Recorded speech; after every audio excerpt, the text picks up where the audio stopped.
اللہ نے میرے نبی کو خاندانی طور پر وہاں پہنچایا جہاں کو نہیں جا سکتا. پھر آپ کی ذات کو اتنا حسن بخشا. ایک آدمی بات حسن کی کرے، آپ کالا کلوٹا بیٹھا ہوئے تھا، گل جڑ دی کوئی. تو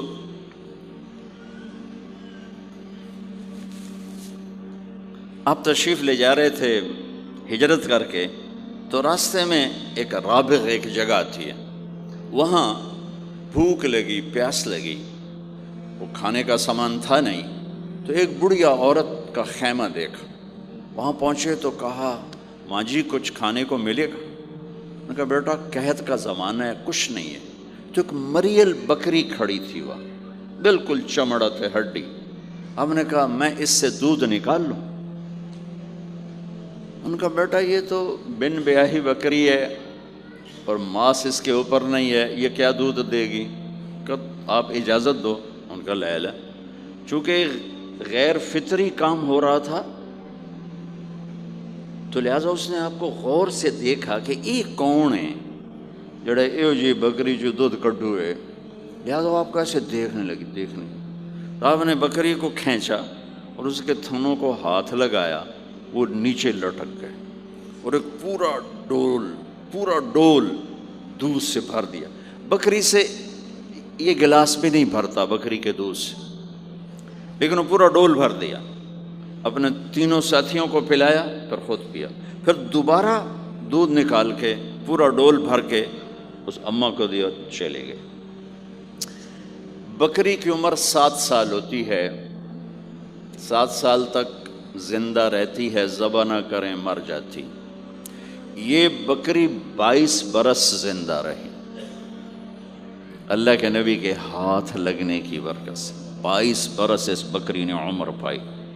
جب شام کو اس کا خامد آیا، وہ کہنے لگا اے دودھ کتھو ہے؟ وہ کہنے لگی ایس بکری چو ہوزا گیا کملی ہو گئی، ایتھو دودھ کتھو آ گیا؟ ہوزا گیا اسے چو آیا ہے. ہوزا گیا اپنی عقل دا علاج کرو، یہ کتھو آ گیا؟ کہا نہیں، ایک کوئی جادوئی شخصیت والا نوجوان آیا تھا، اس کے ہاتھوں میں کوئی طاقت تھی، اس نے تھنوں کو ہاتھ لگایا اور چشمہ بنا دیا. اچھا کیسا تھا ذرا بتاؤ؟ سفیلی ذرا دسے نہ کیوں جائے. اب اس نے بتایا کہ میں نے کیا دیکھا، اور وہ کمال کیا اس بڑھیا نے کہ آج تک بڑے بڑے علماء ان الفاظ کا ترجمہ کرتے ہوئے تھک رہے ہیں. وہ کہنے لگی ابا معبد رأیت رجلا ظاہر الوضاء ابلج الوجه حسن الخلق لم تعبه ثجلا لم تزر به سعلا أزج أقرا وسيم قصيم في عينيه تعج في صوته صحل في لحيته كثافة في عنقه سطع إن تكلم علاه البهاء وإن سكت علاه الوقار وهو أنذر الثلاثة. مجھے بھی ہمیشہ اس کے ترجمے میں تھکنا ہی پڑتا ہے، لیکن مجھے اس کی بڑی ایک تعبیر اللہ نے سجائی. کہنے لگے میں اس کا ترجمہ یوں کرتا ہوں. کہنے لگے ابو معبد میں تمہیں کیا بتاؤں، میں نے ایسا انسان دیکھا مجھے لگا جیسے 14ویں کا چاندی کپڑے پہن کے زمین پہ آ گیا. تو مجھے یوں لگا 14ویں کا چاندی زمین پہ کپڑے پہن کے اتر آیا. کیا حسن تھا، کیا جمال تھا، کیا خوبصورت بھویں تھیں، کیسا ماتھا چوڑا تھا، آنکھیں کیسی حسین تھیں.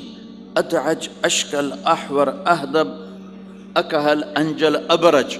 میرے نبی کی آنکھوں کے بارے میں 7 الفاظ آتے ہیں، 7 جو میں نے ابھی دہرائے، اور ان 7 کا ایک ترجمہ ہے کہ کائنات میں ایسی آنکھ اللہ نے کسی کو نہیں عطا فرمائی. ایسی خوبصورت آنکھیں اللہ نے عطا فرمائی آپ کو. آواز میں جادو تھا، آواز میں جادو تھا، آواز دل کو پکڑتی تھی.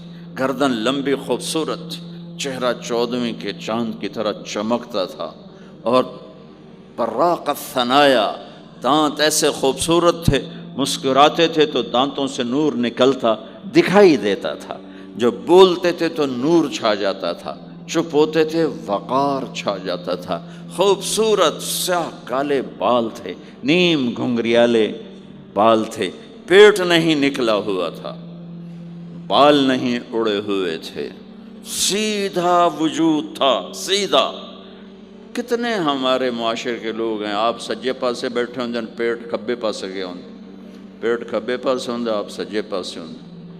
تو اللہ نے کھانا حلال حرام بند کیا ہے، حلال کھاؤ، حلال کا بھی طریقہ سکھایا کہ ماں جو بنتے نہ کھاؤ، بندہ بنتے کھاؤ، اتنا نہ کھاؤ کہ چربیاں چڑھ جائیں، زیادہ کھانا انسانیت نہیں، کم کھانا انسانیت۔ بیچ میں بات آگے کہہ رہا ہوں، میرے نبی نے کہا سب سے بدترین برتن جسے انسان بھرتا ہے وہ اس کا پیٹ ہے، سب سے بدترین برتن جسے انسان بھرتا ہے اس کا پیٹ ہے۔ اور اگر تم نے کھانا ہی ہے اور تم کہتے ہو نہیں میں نے کھانا ہی ہے، تو 3 حصے کرو، ایک غذا کے لیے، ایک پانی کے لیے اور ایک ہوا کے لیے، ایک حصہ چھوڑو، ساری زندگی بیماری نہیں آئے گی۔ لیکن یہاں تک کھانے کے بعد پھر ڈاکٹروں کی چاندی نہیں ہوگی تو اور کیا ہوگا؟ جب تک یہ بیکریاں ہیں، یہ کولڈ ڈرنکس ہیں اور یہ فاسٹ فوڈز ہیں، صحت مند کوئی نہیں ہوگا۔ بھوکے رہنے میں اللہ نے صحت رکھی، کھا کھا کے تباہی پھیر دیتے۔ میٹھا کھانے سے شوگر نہیں ہو رہی، زیادہ کھانے سے شوگر ہو رہی، دبا کے کھانے سے شوگر ہو رہی۔ اللہ میرے نبی نے کھانے کا طریقہ بھی بتایا، کھانے کی چیزیں بھی بتائیں، کھانے کا طریقہ بھی بتایا، کھانے کے آداب بھی بتائے۔ کہنے لگی 2 لفظ جو دنیا میں کسی انسان کے لیے استعمال نہیں، میں نے آخر میں چھوڑ دے۔ کہنے لگی ابو معبد، میں جب اس کو دیکھتی تھی نا تو میرے دیکھنے کی طلب اور بڑھ جاتی تھی، پھر جب دیکھتی تھی طلب اور بڑھ جاتی تھی، وہ جب تک کھڑے رہے میری آنکھ نہیں بھری۔ وسیم وسیم وسیم، ابو معبد میں جدھر سے دیکھتی تھی حسن ان کا غلام تھا، ہاتھ جوڑ کے کھڑا تھا۔ قسیم قسیم، قسیم اسے کہتے ہیں جس کو چاروں طرف سے حسن و جمال نے گھیرا ہوا ہو، اور وسیم اسے کہتے ہیں جس کو دیکھ کے نہ دل بھرے نہ آنکھ بھرے۔ دنیا کا ہر حسن تھوڑی دیر دیکھنے کے بعد خوبصورتی ختم، کشش ختم۔ ایک ہستی کائنات میں آئی ہے میرے اور آپ کا نبی، جن کو جتنا دیکھا جاتا تھا دیکھنے کا شوق بڑھتا تھا۔ اب عائشہ بیٹھی کپڑا سی رہی تھی، سوئی گر گئی، تھوڑا سا اندھیرا نظر نہیں آ رہی، ہمارے نبی کمرے میں انٹر ہوئے تو آپ کے چہرے کے نور سے سوئی چمکنے لگی تو آپ نے سوئی کو اٹھایا ہے۔ یہ میرے نبی کا ظاہر ہے جو اللہ نے اتنا خوبصورت کر کے بنایا۔ پھر یہیں ہمیں زندگی کی خوبصورتی بھی ملی کہ زندگی خوبصورت ہو۔ زندگی خوبصورت ہوتی ہے رویوں کے ساتھ۔ پہلا رشتہ خامند اور بیوی ہے، پھر اولاد ہے، پھر آگے رشتے بنتے ہیں، ماں باپ ہیں، یہ سارے رشتے یہ اس زندگی سے بنتے ہیں جو میرے نبی ہمیں سکھا کر گئے۔ آپ بطور، چونکہ آپ نے باپ تو دیکھا نہیں، ماں کو دیکھا ہے، اور ماں کے ساتھ زیادہ عرصہ نہیں رہے، صرف 6 سال رہے ہیں، تو ماں کے ساتھ کیا ہونا چاہیے؟ ماں کے ساتھ سلوک ہوگا تو ماں دعا دے گی نا، باپ کی خدمت کرو گے تو باپ دعا دے گا نا، آنکھوں میں آنکھیں ڈال کے بات کرو گے تو زندگی، باپ کو تو نیند نہیں آئے گی، ماں کو تو نیند نہیں آئے گی۔ ماں باپ میں سلوک و اولاد لڑ کے بیٹھی ہو تو ماں باپ کو تو نیند نہیں آئے گی۔ بیوی بدتمیزی سے بات کرے تو خامند کے نیند اڑ جائے گی، خامند بدتمیزی کرے تو بیوی کی نیند اڑ جائے گی۔ تو یہ کہاں سے زندگی ملے گی؟ میرے نبی کے دروازے پر جاؤ، وہاں پتہ چلے گا کہ زندگی کیسے گزاری ہے۔ تو آپ نے اپنی اس تمنا کا اظہار کیا، کاش میری ماں زندہ ہوتی تو میں اس کی ایسی خدمت کرتا میں عشاء کی نماز کے مصلی پہ کھڑا ہو کر ہاتھ باندھے سورۃ فاتحہ پڑھ رہا تھا، الحمدللہ رب العالمین۔ ادھر سے میرے گھر سے آواز آتی، محمد، میری ماں مجھے پکارتی محمد، تو میں نماز توڑ کے کہتا لبیک یا اماں، ماں جی میں حاضر ہوں، ماں جی میں حاضر ہوں۔ زندگی کو خوبصورت بنانے کا ماں باپ کے لیے طریقہ کہ اولاد ماں باپ کی آنکھوں کی ٹھنڈک بنے۔ یہ بچے ہمارا سب سے قیمتی سرمایہ، اور انہی پر سب سے بڑا ظلم ہوتا ہے۔ سب سے بڑا ظلم ہے آج کے ماں باپ کا 3 سال کے بچے کو اسکول ڈالنا، سب سے بڑا ظلم ہے۔ وہ روتا ہوا جاتا ہے، روتا ہوا آتا ہے، اور ماں باپ سے اس کی محبت کی تار کٹتے جاتے ہیں، کٹتے جاتے ہیں، کٹتے جاتے ہیں۔ 7ویں سال میں وہ بدتمیز ہوا پڑا ہوتا ہے، امائیں پریشان ہیں، بچے بدتمیز ہیں، بچے بدتمیز ہیں، کیونکہ ماں نے گود نہیں دی۔ جو ٹائم ماں نے دینا تھا وہ دے دیا اسکول کو۔ اور ہمارے اسکول کاروباری ادارے ہیں، علمی ادارے نہیں ہیں، کاروباری ادارے ہیں۔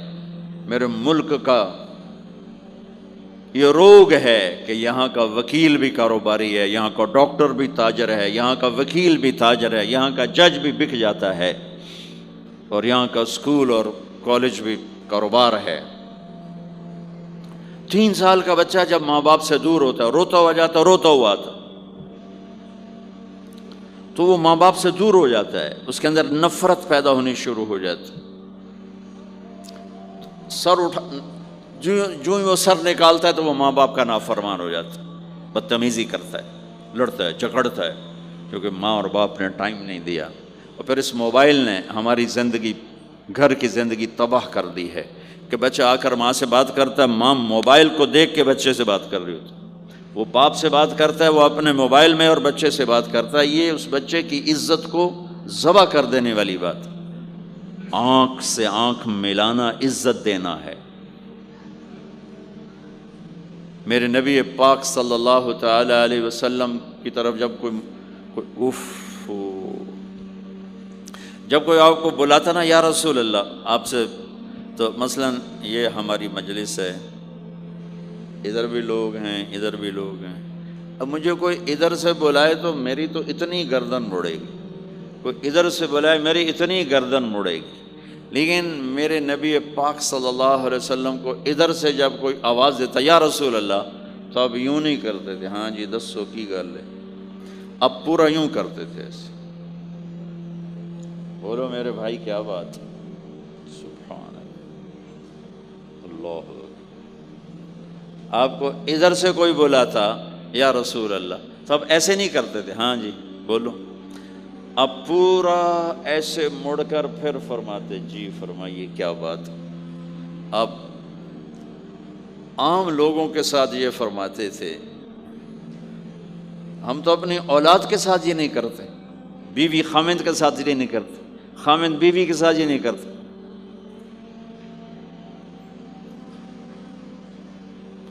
تو وہ ایک گیپ پیدا ہو جاتا ہے، ایک فاصلہ پیدا ہو جاتا ہے۔ تو میرے نبی نے بتایا کہ ماں باپ کے ساتھ کیا کرنا ہے، کہ میری ماں ہوتی تو میں نماز ہی توڑ دیتا اس کے لیے۔ حج کا سفر 70,000 کا مجمع تقریباً جمع ہو چکا ہے ابوا پہنچتے پہنچتے، اور آپ ایک دم اونٹنی کا رخ موڑو، پہاڑوں میں چلے گئے۔ میری زندگی سفروں میں گزری ہے، ان میں خوبصورت ترین سفر میرا وہ ہے جو میں نے حضرت اماں آمنہ کی قبر پہ حاضری تھی، پہاڑوں کے اندر۔ آپ اندر تشریف لے گئے، مجمع بھی ساتھ ہو گیا، کدھر جا رہے ہیں؟ اونٹنی کو بٹھایا، پہاڑ ہے کچھ 40-50 فٹ اونچا، اس کے اوپر قدرتی ایسے ایک پلین بنا ہوا ہے جیسے اللہ نے پہلے سے سنبھال کے رکھا ہوا تھا۔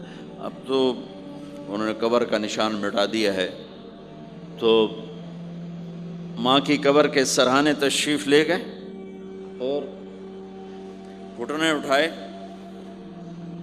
ہاتھ یہاں رکھے اور سر گھٹنوں میں دیا ایسے۔ یہ پوزیشن ہے چھوٹے بچے کے رونے کی، جب وہ رونا چاہتا ہے تو پھر اپنے پاؤں اٹھا کر یوں کر دیتا ہے، پھر اس کے بعد آپ ایک معصوم بچے کی طرح روئے، اور اتنا روئے کہ آپ کی ساری داڑھی آنسوں سے تر ہو گیا، آپ کا احرام تر ہو گیا، اور اپریل کی دھوپ تھی، اور آپ نے فرمایا میں آج رات یہیں قیام کروں گا۔ میں وہاں گیا ہوں، وہاں 2 آدمی نہیں ٹھہر سکتے، میرے نبی نے کہا میں یہیں ٹھہروں گا۔ آگے کوئی 6-7 میل دور انتظام تھا حاجیوں کے اس قافلے کے ٹھہرنے کا، کچھ لوگ چلے گئے ہوں گے، لیکن آپ نے وہ رات اپنی ماں کے سرہانے گزاری۔ اور میں جب وہاں پہنچا تو مجھے چونکہ سیرت پڑھی تھی تو مجھے چشم تصور میں وہ نظر آ رہا تھا، حضرت آمنہ کی عمر صرف 25 برس تھی، اور ہارٹ اٹیک ہوا اچانک، بولا نہیں جا رہا، اور اللہ کے نبی ماں کو دیکھ کے گھبرا رہے ہیں کہ کیا ہوا، 6 سال کا بچہ پہلی موت دیکھ رہا ہے، وہ بھی ماں کی۔ تو مجھے ہارٹ اٹیک ہوا تو بولا نہیں جاتا، بلا رہے ہیں بولا نہیں جا رہا، آوازیں نکل رہی، تو بلا رہے ہیں ام ایمن بھی ساتھ ہے، آوازیں نکل رہی، لیکن بجھنے سے پہلے شمع کے جو بھڑکتی ہے 2 لفظ بولے، کل حی میت و کل جدید بال وقد ولدت طہرا۔ میرے بچے، ہر جوانی ڈھلتی ہے اور ہر زندگی موت کا نوالا بنتی ہے، مجھے لگتا ہے میرا وقت آ گیا ہے، لیکن میں ایک ایسے بچے کو چھوڑ کے جا رہی ہوں جو ساری دنیا کو پاک کر دے گا، پاکیزہ چھوڑ کے جا رہے ہیں۔ تو پتھروں میں ہی دبایا، کوئی کھودنے کا تو انتظام ہی نہیں تھا، تو جب پہاڑ سے نیچے اترے تو اللہ کے نبی نے ایک دم ہاتھ چھڑایا، دوڑ لگائی، اور پھر پہاڑ پہ چڑھ گئے۔ تو ام ایمن آپ کی ماں ہیں، دودھ پلا، 8 عورتوں نے میرے نبی کو دودھ پلا، ان میں ایک ام ایمن بھی۔ وہ جب پیچھے گئیں تو ایسا منظر تھا جس کو دیکھ کر شاید زمین بھی رو رہی ہوگی اور آسمان بھی اور ابوا کے پہاڑ بھی۔ آپ ماں کی قبر پر ایسے لپٹ ہوئے اپنے سینے کو پتھروں کے ساتھ، اور یوں دونوں ہاتھوں سے پتھر لیے ہوئے تھے۔ جب آپ ام ایمن قریب آئیں تو آپ سنا تو آپ فرما رہے تھے، ماں جی آپ کے سوا تو میرا کوئی نہ تھا، آپ بھی مجھے چھوڑ کے چلی گئیں، میرے لیے اب کس کی گود ہے؟ تو ام ایمن رضی اللہ عنہ نے اٹھانا چاہ کے، بیٹا اٹھو، تو آپ نے انکار کر دیا، تو ام نے کھینچ کے نیچے لائیں اور زبردستی لائیں اور اونٹنی پر بٹھایا، اور آگے 2 راتوں کا سفر تھا، وہ سب میرے نبی کے خاموش آنسوؤں سے آپ کا گریبان تر ہوتا گیا، اور آگے نہ کوئی خالہ ہے، نہ کوئی اور آسرا ہے، نہ باپ ہے، باپ اور ماں ہی بڑا سہارا ہوتے ہیں۔ دادا نے کفالت میں لیا 8 سال کی عمر میں، ان کا بھی اللہ نے ان کو بھی اپنے پاس بلا لیا۔ تو وہ سارا منظر میرے سامنے گھوم رہا تھا، اوپر سے سورج ڈوبنے والا تھا، تو وہ عجیب کیفیات تھے، وہ میں بیان نہیں کر سکتا ہوں کہ اللہ کی قسم اگر آپ اور میں زندگی کو خوبصورت بنانا چاہتے ہیں تو اپنے نبی کی زندگی کو سیکھنا ہوگا، ان بچوں کو سکھانا ہوگا۔ ہم نے کوئی کاروباری کام نہیں کیا ہے کہ ہمیں سے کوئی کاروبار کر رہے ہیں، کوئی پیسہ کما رہے ہیں، حاشا وکلا، حاشا وکلا۔ ہماری یہ نسل، ان کے ساتھ کاروبار کر رہا ہوں کہ یہ پروان چڑھیں اپنے نبی کی محبت کے ساتھ، یہ پروان چڑھیں اپنے حبیب کے نقش قدم پر چلنے کے ساتھ۔ ان کے اندر اللہ، اس کے نبی کی محبت، ہر بچے بچی کے اندر اللہ نے اپنے اور اپنے حبیب کی چپ ڈال دی، اس کو نکالا نہیں جا سکتا۔ میں اس کو ایکٹیویٹ کرنا چاہتا ہوں کہ اللہ کرے ان کے جذبے اللہ کے نبی کے ساتھ جڑ جائیں، پھر ماننا آسان ہو جاتا، پھر اطاعت آسان ہو جاتی۔ جب محبت نہیں ہوتی تو اطاعت نہیں آتی۔ تو میرے بھائی بہنوں، زندگی کی خوبصورتی کا تعلق میرے نبی والے خوبصورت اخلاق کے ساتھ۔ پھر آپ نے بیویوں کے ساتھ کیا سلوک کیا؟ 2 مہینے چولہا نہیں جلتا، 2 مہینے کھانے کو کچھ نہیں ملتا، اور ہر بیگم قربان ہے، فدا ہے۔ 2 مہینے جس عورت کے گھر میں چولہا نہ جلے وہ خامند کا کیا حشر کرے گی؟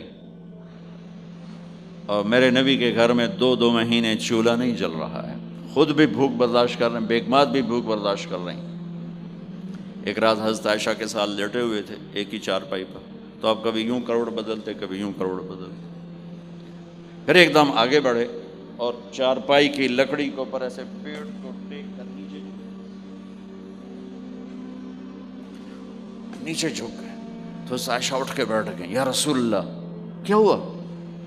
آپ سیدھے ہو کر فرمایا، عائشہ بھوک بڑی لگی۔ جس کے ہاتھ میں جنت کی چابی ہو، جو میرے نبی کا، میرے اللہ کا محبوب اور حبیب ہو، جس سے پردے ہٹا کر میرا رب کلام کر چکا ہو، جسے قاب قوسین او ادنیٰ کا مقام دے چکا ہو، اور جس سے آگے مقام محمود پر بٹھانے والا ہو، اور جس کی شفاعت سے جنت کا دروازہ کھلنے والا ہو، عائشہ بھوک بڑی لگی۔ تو عائشہ رونے لگی کہ یا رسول اللہ آپ اللہ سے بات کیوں نہیں کرتے ہیں؟ کہ نہیں عائشہ، اسی بھوک میں اللہ سے ملوں گا، مجھ سے پہلے جو نبی میرے ساتھی تھے وہ بھی اسی طرح چلے گئے، میں بھی ایسے ہی چلا جاؤں گا۔ اور اس کے باوجود بیویاں قربان ہو رہی ہیں، فدا ہو رہی ہیں۔ کس چیز نے باندھا ہوا تھا؟ میرے نبی کے سلوک نے، میرے نبی کے اخلاق نے۔ اللہ کی قسم، میرے نبی کی شادیاں شوق کی شادیاں نہیں تھیں۔ ایک حدیث سناتا ہوں، ما تزوجت وما زوجت الا بوحی من السماء نزل به جبریل۔ سن لو لوگو، میں نے جہاں شادی کی، میں نے جہاں بیٹی دی، پہلے آسمان سے وحی آئی، جبریل لے کر آئے، پھر میں نے شادی کی۔ تو یہ شوق کی شادیاں نہیں ہیں، زندگی سکھانے کی شادیاں ہیں، کیونکہ سب سے مشکل رشتہ خامند اور بیوی ہے، سب سے مشکل رشتہ خامند اور بیوی ہے۔ اس وقت طلاقیں کیوں بڑھ رہی ہیں؟ ایک تو یہ ہماری یہ جو فاسٹ فوڈ ہے، اس نے ہمارے اندر جو ایک نیچرل سسٹم تھا اسے ڈسٹرب کر دیا ہے، تو غصہ بڑھ گیا ہے، برداشت گھٹ گئی ہے، چھوٹی چھوٹی باتوں پہ گھر اجڑ رہے ہیں، گھر اجڑ رہے ہیں۔ پہلے یورپ میں سنتے تھے، اب یہاں پاکستان آج شادی ہوتی چوتھے دن طلاق ہو رہی ہوتی۔ میں وہاں بیان کے لیے نکل رہا تھا مانچسٹر، تو میرے ساتھ جو گاڑی چلا رہا تھا، میں نے پوچھا آپ کیا کرتے ہو؟ لاہور کا تھا۔ کہا جی میں وکیل ہوں۔ میں نے کہا یہاں کوئی جھوٹے کیس ہوتے ہیں جیسے پاکستان میں؟ کہا جی نہیں، یہاں جھوٹا کیس کوئی نہیں ہوتا، جو بھی ہوتا ہے جینون ہوتا ہے۔ میں نے کہا یہاں مسلمانوں کے لڑائی جھگڑے آتے ہیں؟ کہا جی ہاں جی آتے ہیں۔ میں نے کہا سب سے زیادہ کیا جھگڑے آتے ہیں؟ کہا جی سب سے زیادہ طلاق کے آتے ہیں، طلاق طلاق طلاق طلاق۔ کہ نہیں سیکھا، زندگی برداشت کا نام ہے، برداشت کرنا سیکھا نہیں۔ میرے نبی نے 11 شادیاں کی، ہر قسم کی عورت کے ساتھ شادی کی، خاندان کے اندر،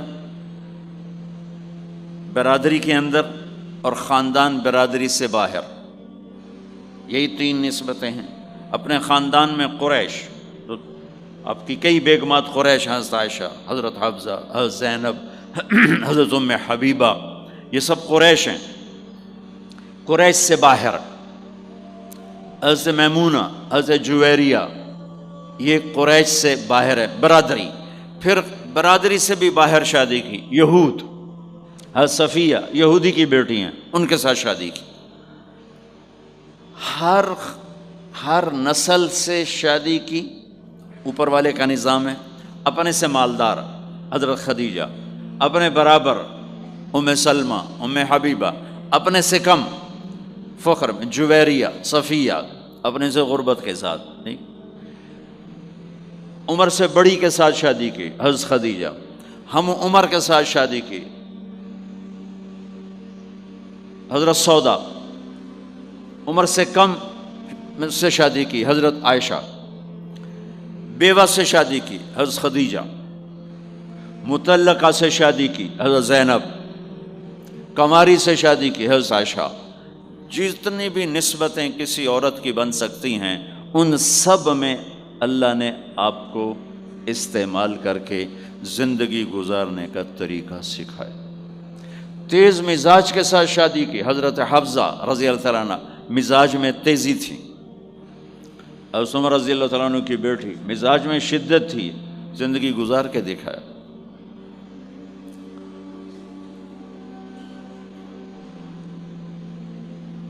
ایک آپ کو حدیث سناتا ہوں، اللہ کی قسم صرف ہمیں سکھانے کے لیے، جس ہستی نے اللہ کو آنکھوں سے دیکھ لیا ہو اس کے لیے عورت کیا چیز ہے، دنیا کیا چیز ہے۔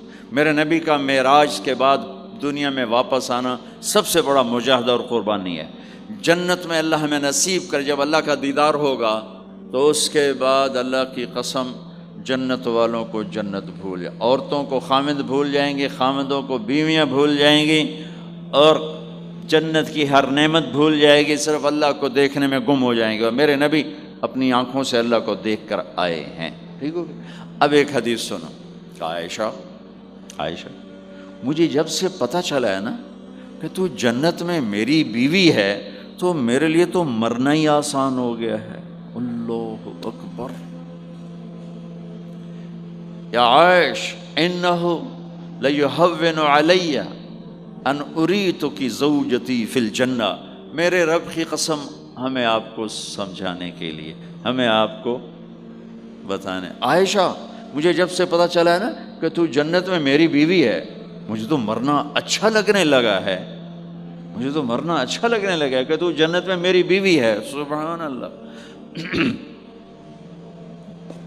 ادھر اچھا جی جنت یہی لبنی ہیں جی، یہ جنت جا کے بھی یہ نال ہی رہنا ہے، یہاں یہ باتیں سننے کو ملتی۔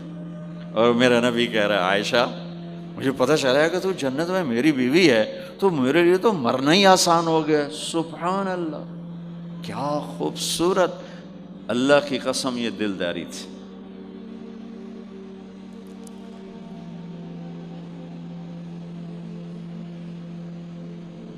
سب سے مشکل رشتہ خامند اور بیوی ہے، سینکڑوں آیات اس کے لیے اللہ نے اتاری، ماں باپ کے لیے چند آیات، اولاد کے لیے چند آیات، بہن بھائیوں کے لیے چند آیات ہے، خامند اور بیوی کے لیے قرآن پڑھا ہے، پوری سورت اتاری ہے، اور سینکڑوں آیات اتاری، چونکہ ایک اس رشتے کی اہمیت، ایک اس کی نزاکت اور کمزوری کہ کوئی رشتہ ٹوٹتا نہیں سوائے خامد اور بیوی کے۔ میں ماں کا بیٹا ہوں، باپ کا بیٹا ہوں، اچھا ہوں یا برا ہوں، انہی کا ہوں۔ میرا نسب میری نافرمانی سے بدل نہیں سکتا، میں اللہ بخش کا بیٹا ہوں، میرا یہ نسب بدل نہیں سکتا، اچھا ہوں یا برا ہوں، اللہ ان کی قبر روشن کرے۔ خامد اور بیوی کا رشتہ ایک بول پہ ٹوٹ جاتا ہے، ایک بول پہ ٹوٹ جاتا ہے، اس لیے اس کو بچانے کے لیے آیات آیات آیات، اور میرے نبی کی شادیاں کہ کس طرح ایک گھر کو لے کے چلتے ہیں، کس طرح ہر مزاج کی عورت کے ساتھ سلوک کرتے ہیں۔ جہاد کا سفر، کاروباری سفر نہیں، میرے نبی کا، اور چلنے لگے، اعلان ہوا کوچ کرو، سب نے سواریاں کس لیں، سامان کس لیا، یوں چلنے کا حکم ہو رہا ہے، اور حضرت عائشہ رضی اللہ نے اپنا یوں دیکھا، اونٹنی پہ بیٹھ گئی تھیں، ہار کوئی نہیں، یا رسول اللہ میرا تو ہار کوئی نہیں، میرا ہار گم ہو گیا ہے، میرا ہار تلاش کریں، ہم پھر چلیں گے۔ تو میرے نبی کہتے تو وڈی آئی نواب زادی، میں جہاد تے بہ جانا تینوں ہار دی پائے گی، چل اگو لگ۔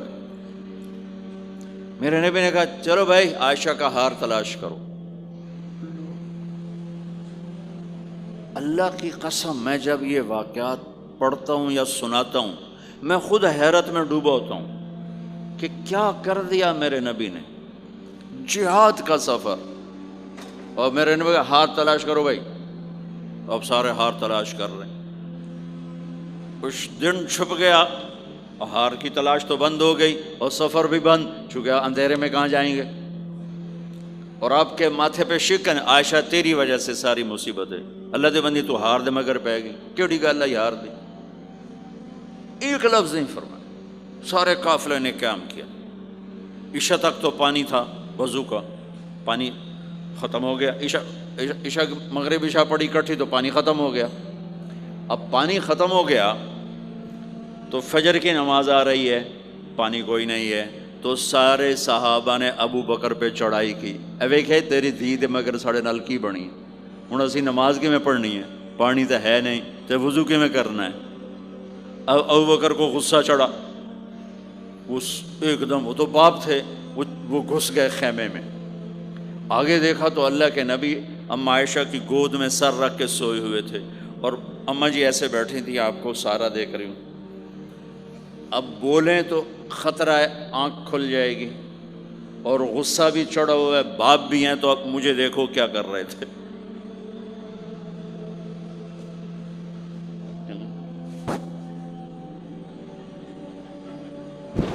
تیرے جو پھر یوں ماری زور سے انگلی بیٹی کے نا یہاں، پہلے یوں کرتے پھر ایسے ماری زور سے۔ وہ کہنے کہ میں ایسے سخت ہو گئی تاکہ میں ایسے نہ ہوں کہ اگر میں تھوڑا حرکت کی تو اللہ کے نبی کی آنکھ کھل جائے گی، تو مارے گا ٹھا ٹھا ٹھا، وہ منہ سے کہہ رہے، اور وہ ایسا کر کے بیٹھی چمک، غصے میں باہر چلے گئے۔ اب آپ کی آنکھ کھلی فجر پر، تو عائشہ نے کہا یا رسول اللہ وہ تو باہر تو بڑا مسئلہ ہو گیا ہے، پانی کوئی نہیں ہے اور نماز کا وقت ہو گیا ہے، وضو کیسے کریں؟ سبحان اللہ، اللہ نے قانون بدل دیا، دنیا میں پہلی دفعہ ہونے لگا ہے۔ 1,24,000 نبی آئے، پانی نہ علی وضو ہو سکتا ہے، اس کے علاوہ نہیں ہو سکتا۔ میرے اللہ نے قرآن اتارا فَإِن لَّمْ تَجِدُوا مَاءً فَتَيَمَّمُوا صَعِيدًا طَيِّبًا فَامْسَحُوا بِوُجُوهِكُمْ وَأَيْدِيكُمْ مِنْهُ۔ اچھا میرے بندو، پانی مک گیا ہے، چلو مٹی چاہتے منہ تے مارو تے دوئی چاہتے ہتھاں تے مارو تے تمہارا وضو ہو گیا، چلو تیمم کرو اور نماز پڑھو۔ اب وہ جو سارے ابو بکر پہ غصے ہو رہے تھے نا، اماں عائشہ کہنے لگے واہ ابو بکر بھائی تیرے تو فعل کی کم بن گیا، تیری دھی دے تو فعل کی کم بن گیا۔ تو اسید بن حضیر پہلے ذرا زیادہ گرم ہوئے تھے، تو وہی ابو بکر تیرے گھر کی یہ پہلی برکت نہیں ہے، پہلے بھی بہت شمار برکتیں تیرے گھر کی طفیل امت کو ملی ہیں۔ تو اللہ نے تیمم کی آیت اتار دی، حضرت عائشہ کو ڈانٹ پلانے کی آیت نہیں آئی کہ میرے نبی تیری بیگم کے ہار کی وجہ سے میرے دین کا کام رک گیا اور میرے بندوں کی نماز خراب ہو گئی اور ان کو پانی سے محروم ہونا پڑا۔ میں قربان جاؤں اپنے رب پر، اپنے حبیب پر، اس ماں عائشہ پر، دنیا کی واحد عورت ہے جس کے سینے پر سر رکھ کر کسی نبی نے جان دی ہو۔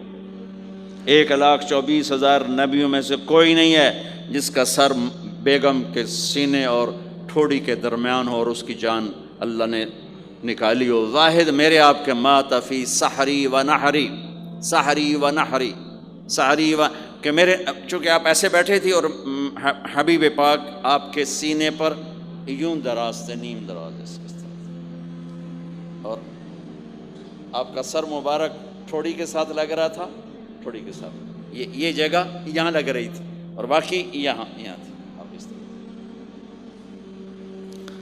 اور واحد خاتون ہے جن کا حجرہ کسی نبی کی آرام گاہ بنا، ابدی آرام گاہ بنا، واحد اماں عائشہ ہیں جن کے حجرے کو اللہ نے کسی نبی کے آرام گاہ بنایا۔ اور یہ واحد حجرہ ہے جہاں 70,000 فرشتہ صبح آ کے درود و سلام پڑھتا ہے اور شام تک پڑھتا ہے، اور شام کو 70,000 نیا آتا ہے اور صبح تک درود و سلام پڑھتا ہے اور واپس چلا جاتا ہے۔ کائنات اللہ جب مسلمان دنیا سے مٹ جائیں گے، مسجد نبوی مٹ جائے گی، بیت اللہ مٹ جائے گا، مدینے کی ایک اینٹ باقی نہیں بچے گی، مکہ کتنے بڑی بڑی بلڈنگیں، ایک اینٹ باقی نہیں بچے گی، اور وہاں سے گزرتے ہوئے لوگ کہیں گے لگتا ہے اتنے کدی آبادی ہوئے گی، ایتھے لگتا ہے کدی آبادی ہوئے گی۔ یہ زبانوں پہ ہوگا جب سارے نشان مٹ جائیں گے، اس وقت بھی 70,000 فرشتہ آ کے درود و سلام صبح سے شام تک پڑھے گا اور شام سے صبح تک پڑھے گا۔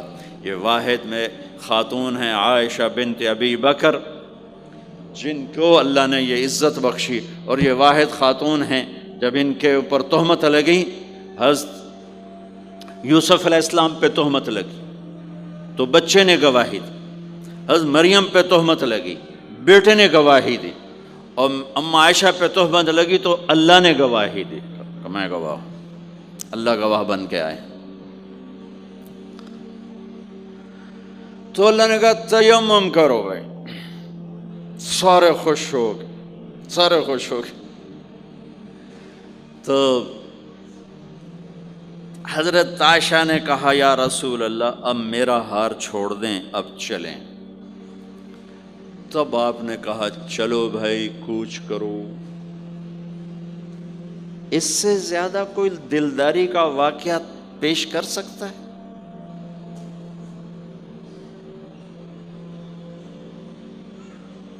سبحان اللہ. اور جب اونٹنی کو اٹھایا گیا وہ ہار کا دھاگا ٹوٹا اور پھسل کے اونٹنی کے نیچے چلا گیا. وہ سارے کھبے سجے ویندے رہ گئے، ہار نیچے پڑا تھا. جب اونٹنی کو اٹھایا تو ہار نیچے سے نکلا. تو صاحب نے کہا لے بھی عائشہ اے تیرا ہار بھی لب گیا. یہ دلداری ہے میرے نبی کی، یہ ہمیں سکھایا. کہیں عورتوں کی بدتمیزی بھی انتہا کو پہنچی ہوتی ہے اور وہ اپنے گھر اجاڑ دیتی ہیں اپنی زبان کی شدت کی وجہ سے، اپنی بد اخلاقی کی وجہ سے. لیکن کوئی زیادہ معاملہ مردوں کی طرف سے خراب ہوتا ہے تو شریعت نے بھی اس کو زیادہ بیان کیا اور میرے نبی نے بھی اس کو اجاگر کیا. اور میرے نبی کی آخری تقریر، آخری خطبہ حجۃ الوداع کا صرف ایک رشتے کو بیان کیا، صرف ایک رشتے کو بیان. ہم کتنے رشتوں میں جکڑے ہوئے ہیں، ماں باپ، بہن بھائی، چاچا تایا، خالہ خالو، دادا دادی، نانا نانی، ساس بہو، کتنے ہم رشتوں میں جکڑے ہوئے ہیں. میرے نبی نے صرف ایک رشتے کا حق بیان کیا، استوصوا بالنساء خیرا. میں تمہیں تمہاری بیویوں کے بارے میں وصیت کر رہا ہوں، ان کے ساتھ اچھا سلوک کرنا. صرف ایک رشتے کو بیان فرمایا، چونکہ یہ بنیادی رشتہ ہے، یہاں سے خاندان بنتا ہے. جب یہ ٹوٹ جاتا ہے اور ہمارا جوائنٹ فیملی سسٹم ہے تو کہیں ساس توڑ رہی ہے، کہیں سسر توڑ رہا ہے، کہیں نندیں توڑ رہی ہیں، کہیں خود خامد اپنی بے وقوفی کی وجہ سے توڑ رہا ہے، کہیں بیوی اپنی حماقت کی وجہ سے اس رشتے کو توڑ رہی ہے. ایک عورت آئی، ایک لڑکی آئی، یا رسول اللہ میری شادی ہونے لگی، میرے خامد کا کیا حق ہے میرے اوپر؟ دونوں طرف کی میرے نبی نے زندگی سکھائی. میرے نبی نے فرمایا تیرے خامند کے جسم پہ پھوڑے نکل آئیں، پھوڑوں میں گندا پانی جمع ہو جائے، پیپ جمع ہو جائے، اور تو زبان سے چاٹ چاٹ کے اس کے زخموں کو دھوئے، تو بھی تو نے اپنے خامند کا حق ادا نہیں کیا ہے. دوسرا، لائف کو بیلنس کیا میرے نبی نے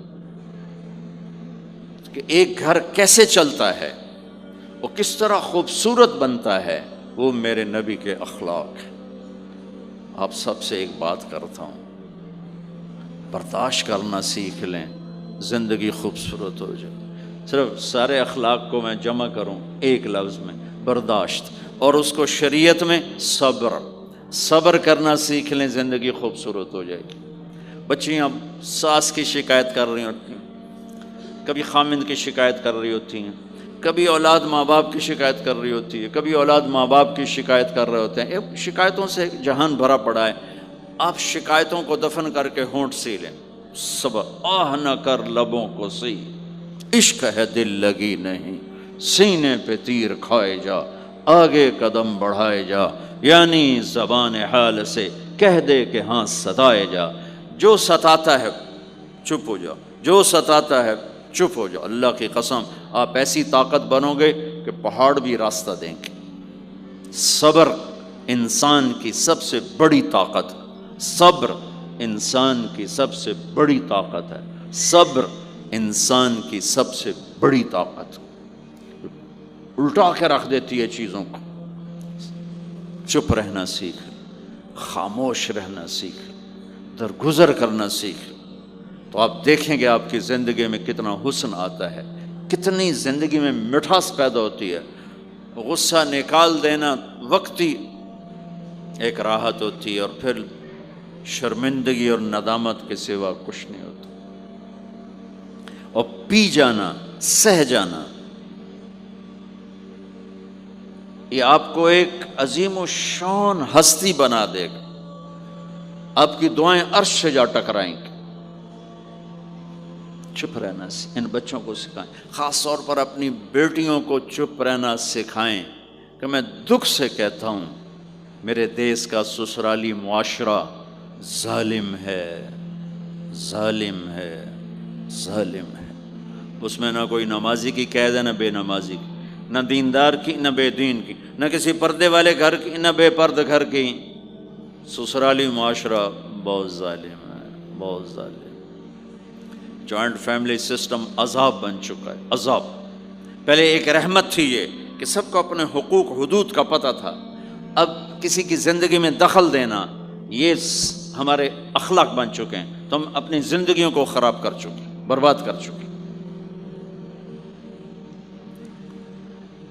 پھر اولاد کے ساتھ کیا کرنا ہے؟ میرے نبی نے حسن حسین کے ساتھ 7 سال گزارے، حسین کے ساتھ 6 سال، حسن کے ساتھ 7 سال علیہم السلام رضی اللہ عنہما۔ 7 سال میں بچہ سمجھدار ہوتا ہے، ایک نصیحت نہیں کی، ایک نصیحت، 7 سال ایک نصیحت نہیں پائیں گے آپ۔ اتنے بڑے نبی، اتنا بڑا انسانیت کا بوجھ، اور روزانہ ٹائم نکال کے بچوں کے پاس آ کر بیٹھتے تھے، ان کے ساتھ کھیلتے تھے، کشتی کرتے تھے، اور بھائیوں کو لائن میں کھڑا کر دیتے تھے۔ تو حضرت جعفر جوانی میں شہید ہو گئے، ان کے بچوں کو، عون، عبداللہ، محمد، ان کے 3 بیٹے تھے، ان کو بھی بلا لیتے اور ایسے ان کو لائن میں کھڑا کر کے پھر ایسے بائیں پھیل، ہاں بھائی آؤ بھائی مجھے پکڑو، کون ہے جو مجھے پہلے ہاتھ لگائے گا، کون ہے جو مجھے پہلے ہاتھ لگائے گا۔ وہ دوڑ لگاتے، پانچوں کا پانچوں، کوئی سر پہ چڑھتا، کوئی کمر پہ چڑھتا، کوئی گود میں گرتا، اور میرے نبی بیٹھ کے مسکراتے۔ ایک مجھے بات یاد ہے، صرف ایک یاد، کہ حضرت امام حسن رضی اللہ تعالیٰ عنہ علیہ السلام، انہوں نے صدقے کی کھجور اٹھائی اور منہ میں ڈال لی، صدقے کا آیا تھا مال، تو ایک کھجور اٹھا کے منہ میں، تو ہم کہا بخ بخ بخ، تو ہم نے منہ میں نا انگلی ڈال کے کھجور نکال لی کہ بیٹا ہمارے گھر پہ صدقہ جائز نہیں ہے، اس کو پھینک دو۔ بس یہ ایک بات مجھے اپنے نبی کی زندگی میں ملتی ہے، ٹائم دیا، محبت دی۔ کمال کی بات ہے نہیں، اتنی بڑی ہستی ہو اور بچوں کے لیے گھوڑا بنے کھڑے، آؤ بھائی آؤ بھائی، دونوں ہاتھ بھی ٹیک دیے، گھٹنے بھی ٹیک دیے، آؤ بھائی میری کمر پہ چڑھ جاؤ۔ ان کو کمر پہ چڑھایا اور پورے کمرے میں چکر لگا رہے ہیں، چکر لگا رہے ہیں، اور پھر ان سے کہہ رہے ہیں تمہارا اونٹ کیسا؟ اونٹ متھیا سواری کو کہتے ہیں، لیکن عام طور پر متھیا عربی میں اونٹ کے لیے بولا جاتا۔ تو پوچھتے بچوں تمہاری سواری کیسی ہے؟ پھر دونوں بھائیوں کو اتار دیتے اور نواسی حضرت زینب ان کو اٹھاتے اور اپنی کمر پہ بٹھا کر کمرے میں چکر لگا رہے ہیں، چکر لگا رہے ہیں، چکر لگا رہے ہیں۔ یہ مائیں روز ٹھوکی گھلوتے، ایدو تھپڑ، ایدو تھپڑ، ایدو تھپڑ، ایدو تھپڑ۔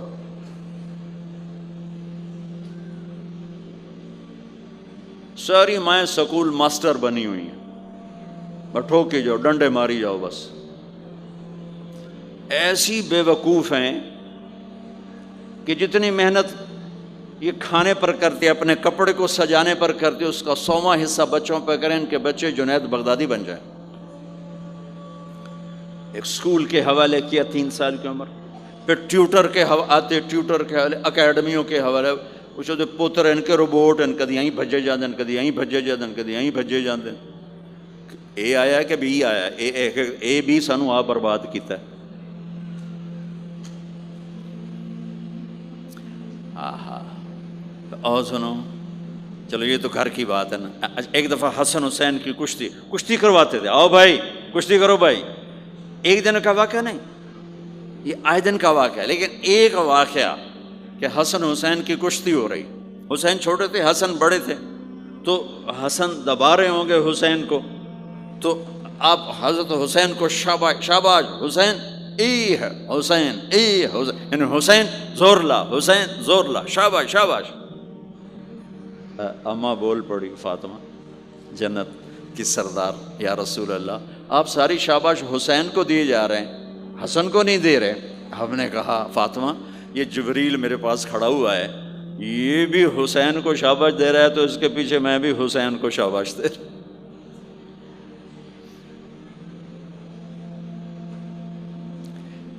اس سے اور عجیب سنو، آپ فرض نماز پڑھا رہے ہیں، فرض نماز، نفل نہیں، گھر میں نہیں، مسجد میں، اور آپ سجدے میں گئے اور حسن نے چھلانگ لگائی اور کمر پہ جا کے بیٹھ گئے اور اینج مندہ کرسی تو ٹھوک کے بیٹھ جانا. میرے نبی نے سجدہ لمبا کر دیا، اتنا لمبا کیا کہ ان سجدے میں پڑے لوگ سوچنے لگے کہ کہیں اللہ کے نبی فوت تو نہیں ہو گئے. تو جو سامنے والی صف تھی انہوں نے یوں کر کے دیکھا، پیچھوں کو تو نظر نہیں آنا، انہوں نے اینج کر کے دیکھا تو دیکھا تو حسن سجدے اوپر چڑھے ہوئے. تو ایک صحابی جو قریب تھے انہوں نے ایسے ہاتھ آگے بڑھایا اتارنے کے لیے، تو میرے نبی نے بغلوں سے دیکھا کہ ایک ہاتھ آگے آ رہا ہے، تو آپ نے سجدے میں یوں کیا، میرے بچے کو کچھ نہ کہو، جب تک حسن نہیں اترے آپ سجدے میں پڑے رہے.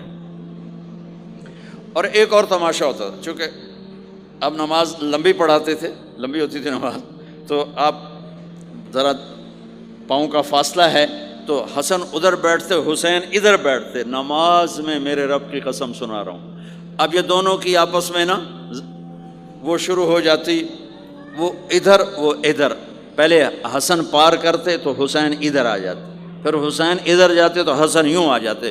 پورے قیام میں یہ دونوں بھائی یوں یوں کرتے رہتے تھے، یوں، وہ ادھر وہ ادھر، وہ ادھر وہ ادھر. سبحان اللہ، نماز ہو رہی. اس سے عجیب سنو، آپ نے اپنی بیٹی حضرت زینب، آپ کی بڑی بیٹی زینب، ان کی بیٹی امامہ کو ظہر یا عصر کی نماز پڑھا رہے ہیں، کہاں بٹھایا ہوا ہے؟ میں پہلے بیان کرتا ہوں، یہاں بٹھایا ہوا ہے علی یدہ، لیکن میں نے اب چند دن پہلے حدیث پڑھی، یہاں نہیں بٹھایا، یہاں نہیں بٹھایا، یہاں بٹھایا ہوا تھا، یہاں کندھے پر بٹھایا ہوا تھا، یہاں علی عاتقہ، اس کو عاتق کہتے ہیں، اور نماز پڑھا رہے تھے. جب آپ رکوع میں جانے لگے تو یہاں سے پکڑا اور آرام سے اس کو ساتھ بٹھایا، پھر رکوع کیا، قومہ کیا، سجدہ کیا، سجدے سے جب اٹھے تو پھر امامہ کو اٹھا کر کندھے پہ بٹھا کے پھر نماز شروع کر دی.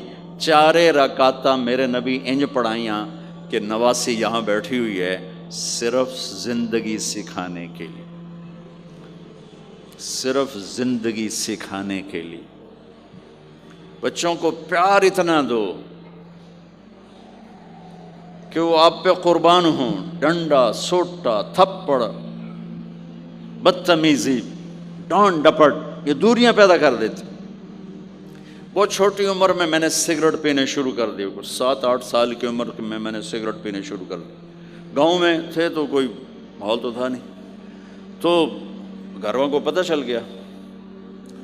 تو اب مجھے سگریٹ سے روکنے کے لیے سمجھایا جا رہا ہے.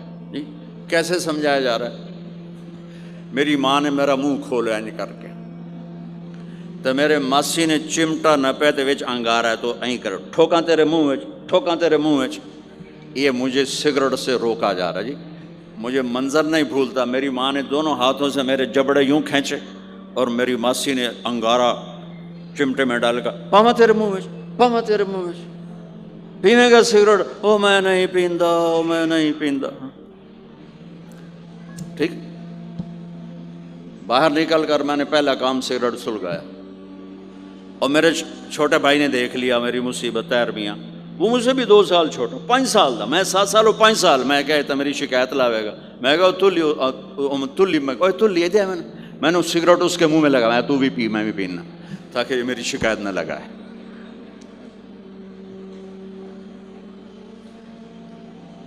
تو آج کے ماں باپ بڑے جاہل ہیں، ہم بڑے ایجوکیٹڈ ہیں، میں کہتا ہوں انتہائی جاہل ہیں، جنہیں بچے کو لے کے چلنا نہیں آتا، جنہیں رشتوں کی قدر نہیں. انہوں نے خاک پڑھا ہے، کاغذ کی ڈگریوں کو علم بنا کے پھرتے ہیں، جسے میرے نبی کی زندگی کا پتہ نہیں. اللہ کی قسم جانور سے بدتر ہے، جاہل ترین ہے جسے اپنے آقا کی زندگی کی خبر نہیں. حضرت حسن آپ کے پیٹ پر بیٹھے ہوئے ہیں، آپ ان کے ساتھ کھیل رہے ہیں، اچانک حسن نے پیشاب شروع کر دیا. مجھے یاد نہیں، میرے بچے بچیاں ماشاءاللہ، میں نے ان کو اٹھایا ہوا تھا اور مجھے پیشاب محسوس ہوا تو میں نے اسے بیٹھے رہنے دیا ہو، مجھے یاد، میں اسی وقت پیچھے یا منجی تے سٹیا یا ہیٹھاں سٹیا پیشاب اتنے کرتا الو جائے نہیں، ٹھیک۔ میرے نبی پاک صلی اللہ علیہ وسلم کے نواسے حسن آپ کے پیٹ پر بیٹھے تھے، پیٹ ننگا تھا، تو آپ ان کے ساتھ کھیل رہے تھے تو انہیں پیشاب شروع کر دیا۔ میرے نبی ایسے بے حس و حرکت ہو کہ کہیں بچے میری حرکت سے بچے کا پیشاب نہ رک جائے، تو آپ ایسے ہو تو پورا پیشاب کیا اور آپ ہلے نہیں۔ جب وہ پیشاب سے فارغ ہوئے پھر آپ اٹھے اور بچے کو الگ بٹھا کر اپنے جسم پہ پانی ڈال کے اپنے آپ کو صاف کر کے تو آگے دوبارہ ان کے ساتھ کھیلنا شروع کر دیا۔ میں آپ کو اپنی نبی کی وہ زندگی بتا رہا ہوں جس کو اپنانے سے میری زندگی بھی خوبصورت ہو جائے گی، آپ کی بھی۔ ہم فخر سے کہتے ہیں ہمارے نبی نے چاند کے 2 ٹکڑے کر دیے، معراج پہ آسمان چیر کے چلے گئے، یہ بہت بڑے معجزات ہیں، لیکن میرے نبی کا سب سے بڑا معجزہ ہے کہ ہمیں ایک خوبصورت زندگی سکھا کر گئے۔ آپ کے اخلاق، میرے نبی کے اخلاق میرے نبی کا سب سے بڑا معجزہ ہے۔ حسن کو آگے بٹھایا ہوا تھا رضی اللہ عنہ علیہم السلام، تو ان کو ایسے زبان دکھاتے حسن کو تھا، تو حسن اس کو پکڑنے کی کوشش کرتے، جو ایسے ہاتھ مارتے تو آپ زبان منہ میں کر، اچھا وہ ہنس پڑتے، بچہ ہنس پڑتے، تو پھر اس کے بعد آپ یوں کرتے تو پھر حسن آگے ہاتھ مارتے، پھر آپ زبان منہ میں کر لیتے، پھر وہ کرتے ہنستے، پھر آپ چپ ہو جاتے۔ کتنی دیر آپ حسن کے ساتھ یہ کھیل کھیلتے رہے۔ آپ گلی میں گزر رہے ہیں، بچے کھیل رہے تھے، بچوں میں حسین کھیل رہے تھے، تو آپ نے کہا پکڑو بھائی حسین کو، پکڑو بھائی، تو وہ آگے بھاگے تو آپ پیچھے جان بوجھ کے جیسے ہم کرتے ہیں وَجَعَلَ السَّبِيُّ يَلْعَبُ ہَا هُنَا وَهَا هُنَا، جب وہ ادھر جاتے تو آپ آگے ہو جاتے، وہ ادھر آتے آپ ادھر ہو جاتے، پوری گلی یہ تماشا دیکھ رہی ہے، اور حسن حسین کبھی آگے بھاگ رہے کبھی پیچھے بھاگ رہے، اور آپ جان بوجھ کے اس کو پکڑ نہیں رہے، ہاں پکڑو بھائی پکڑو بھائی پکڑو بھائی، اور وہ بڑے ہنس رہے ہیں کہ آج میرا نانا تو میں نے نپ ہی نہیں سکتا۔ تو یہ تھوڑی دیر جب یہ کھیل چلتا رہا پھر آپ نے ان کو کہا یہ پکڑ لیا اور اٹھایا اور ہونٹ چومے اور ماتھا چوما، کہ حسین مجھ سے ہے میں حسین سے، حسین مجھ سے ہے میں حسین سے۔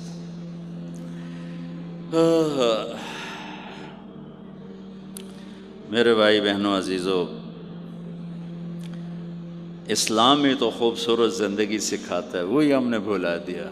کپڑے کیسے ہوں، ٹائی کیسی ہو، کوٹ کیسا ہو، گاڑی کیسی ہو، کھانا کیسا ہو، لباس کیسا ہو، سواری کیسی ہو، گھر کیسا ہو، ڈرائنگ روم کیسا ہو، میچنگ کیسے ہو، بھلا اس کو زندگی تھوڑا ہی کہتے ہیں۔ تو آپ سب سے کہتا ہوں کہ اپنے نبی کی زندگی اور سیرت کو پڑھیں، اس کو سیکھیں۔ یہ تبلیغ کا کام ایک عملی محنت ہے، سیکھنے۔ ان بچوں پر محنت کر رہے ہیں کہ اللہ کرے یہ پروان چڑھیں تو ان کے اندر اللہ اس کے رسول کا پیار ہو، تو پھر یہ خود ہی چلنا شروع کریں گے۔ یہ میں نے سیرت کی چند جھلکیاں، چونکہ آپ پوری فیملیز بیٹھی ہوئی ہیں، اور فیملیز کے رشتوں میں ماں کا رشتہ، باپ کا رشتہ، بیوی کا رشتہ، خاوند کا رشتہ، اولاد کا رشتہ، یہ چند بڑے رشتے ہیں، اسی کو میں نے آپ کے سامنے پیش کر دیا ہے کہ اس کو سیکھنا پڑتا ہے، اس کے لیے اپنے ذات سے لڑنا پڑتا ہے، تب جا کر زندگی میں حسن اور کمال پیدا ہوتا ہے۔ میری بات یاد رکھیے گا، کبھی زندگی کو خوبصورتی چیزوں سے نہیں ملتی، زندگی کی خوبصورتی میرے نبی والے پیارے اخلاق کے ساتھ۔ جس کو یہ مل گئے اس کے گھر میں 14ویں کا چاند ہر وقت چمکے گا، اور نصف النہار کا سورج ہر وقت چمکے گا۔ جس کے اخلاق بگڑ گئے ان کی دن بھی رات بن جائیں گے اور رات بھی رات بن جائے گی۔ اللہ اس نسل کو آپ کی آنکھوں اور ہماری آنکھوں کی ٹھنڈک بنائے، اور ایسے ہماری اس محنت کو قبول فرمائے۔